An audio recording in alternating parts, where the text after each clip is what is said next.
북한의 러시아 파병을 둘러싼 파장이 이어지고 있습니다. 북한과 러시아의 입장도 나오기 시작했고 우리나라를 비롯한 국제사회의 움직임도 분주한데요. 전반적인 상황, 통일연구원의 조한범 석자연구위원과 함께 짚어보겠습니다. 안녕하십니까? 예, 안녕하세요. 네, 위원님. 우선 북한군이 지금 러시아에 파병이 됐습니다. 예. 우리 김용현 장관은 용병에 불과하다고 지적을 하기도 했는데 북한의 파병 이렇게 이유에 대해서 좀 말씀을 좀 해주시죠. 이제 용병에 불과하다라고 하는 말씀은 이제 상징적인 거고 북한으로서 이제 다목적 단지 돈만을 위해서 갔다고 볼 수는 없어요. 예를 들면 대가, 그다음에 현대전 참전. 북한은 현대전 참전 경험이 없거든요, 최근에. 그럼 다양한 군사 기술을 얻을 수 있죠.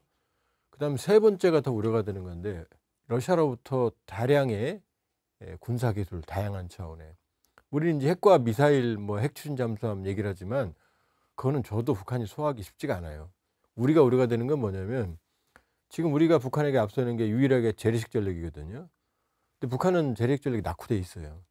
그럼 탱크, 장갑차, 야포, 항공기 이런 부분에 보이지 않게 러시아가 비약적인 이 북한군 현대에 기여할 수 있거든요. 이게 더 큰 우려예요. 예, 북한이 현재 군 병력은 물론 또 무기와 물자도 지금 보내주고 있다고 전해졌는데 러시아와 지금 우크라이나 전쟁 상황은 좀 어떻게 보십니까? 지금 러시아가 전장을 지배하고 있고요. 우크라이나가 공격했던 쿠르스크 지역도 거의 한 절반가량을 탈환한 것으로 보여져요. 그런데 지금부터는 교착이죠. 왜냐하면 우크라이나, 러시아 모두 쿠르스크를 탈환, 또 이제 방어, 점령을 유지해야 되는 필요성이 있기 때문에 이제 쿠르스크 쪽에서도 막대한 희생이 발생을 할 거예요. 그럼 러시아가 전장 상황을 지배하는 것처럼 보이지만 러시아는 기약 없는 싸움이거든요. 무제한적 소모전에서 우크라이나는 미국과 나토라고 하는 든든한 지원 세력이 있습니다.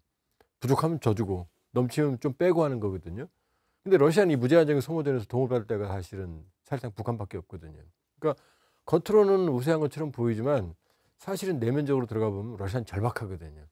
이걸 언제까지 지속할지 이 가능성, 이게 이제 부족한 상황이고 특히 우크라이나도 그렇지만 러시아의 병력 자원이 현저하게 부족하고 이제 2차 강제 징집에 대해서 부담이 있거든요. 그래서 지금은 이제 금전적 보상으로 유인하고 있는데 그러니까 다양한 용병까지 이제 투입하고 있지만 아주 현저하게 지금 자원 부족이 시달리고 있거든요. 그러니까 겉과 러시아의 절박함 속이 다르다. 그러니까 러시아 역시 악마의 손을 잡은 거다. 여러 가지 부정적인 영향에도 불구하고 그 정도로 절박하다 이렇게 볼 수 있어요. 네, 러시아가 현재 좀 절박하다라는 말씀을 네. 해주셨는데 이처럼 이제 러북 간 그런 동맹이 혈맹 수준으로 좀 밀착을 하고 있는데 중국은 현재 상황을 좀 어떻게 보고 있을까요? 그러니까 러북 지금 6월 19일 날 북러 신조약 체결된 이후로 러시아에서는 한 번도 동맹이라는 표현을 쓴 적이 없거든요. 근데 이번에 하원이 비준하면서 양국 관계, 양측 관계를 동맹 관계 수준으로 동맹이라는 표현을 썼어요. 그럼 그 얘기 사이에는 사실 절박한 상황이 벌어졌다는 얘기죠.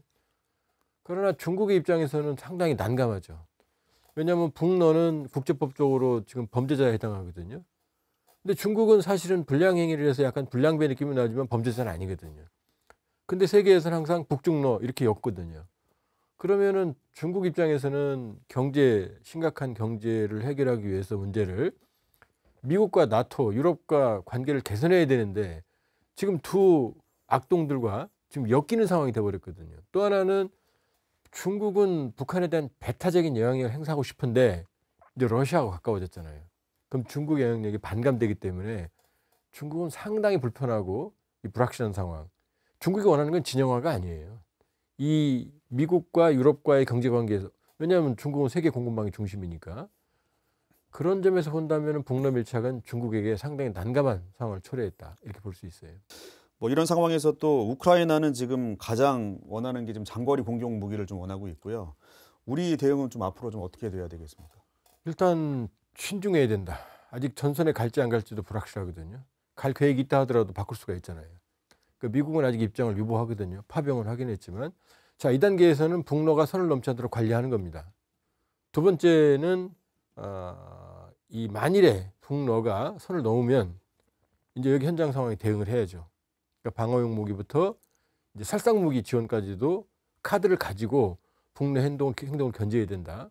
또 하나는 이걸 계기로 현대 전장 상황, 우크라이나 전장 상황에 대한 정밀한 정보를 수집을 하면 우리 국방 안보에도 상당한 도움이 될 수 있겠죠. 네, 뭐 여러 가지 상황을 좀 분석해서 그에 따른 현명한 관리가 좀 필요해 보입니다.